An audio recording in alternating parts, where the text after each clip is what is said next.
evident about this in the scientific literature that children are far more sensitive to pesticides of all kinds than are adults. By their behavior, children play on grass, they eat dirt, foods that they eat and so forth. Their body systems are developing at different rates.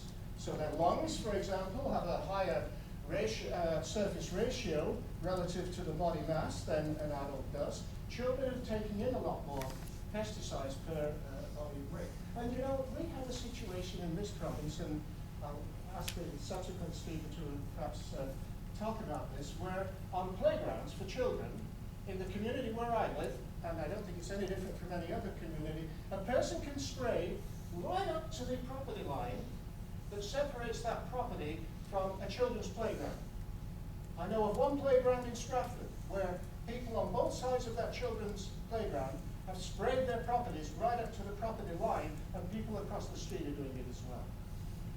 Don't tell me that that has common sense written into it, because I will not believe that. I think that we have, above all, to be able to protect our children. Okay, and the inert ingredients in commercial formulations amplify the pesticide's potencies. Now, when you hear about pesticides, and I put them on a previous slide, I mentioned the three amigos and so forth, and you can read all the material data safety sheets in the world if you want. The fact of the matter remains is that that is not what is sprayed on a lawn.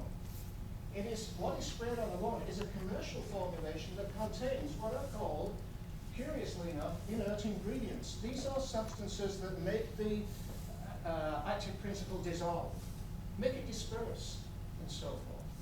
Studies have shown that those inert ingredients are often more toxic than the pesticide itself. There's a recent study that has shown that for Roundup, for example. Roundup is about 100 times more toxic than this pure chemical glyphosate.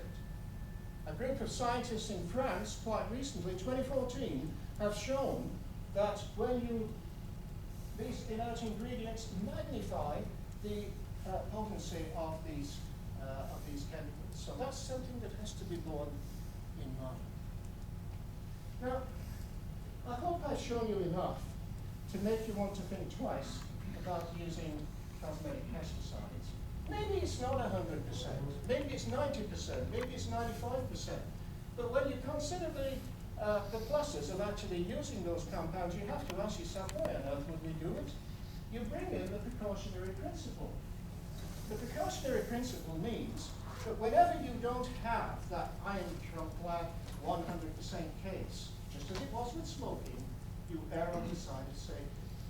And I'll use a metaphor that I used, an imagery that I used in a previous talk I gave. If I were to give somebody here this glass and say, I've just added a chemical to this glass, now some studies have shown that the chemical's perfectly okay. You know, there's a few other studies that have shown that it might kill you. Would you take a drink out? You know, so that's where I think that science and common sense has to come into play.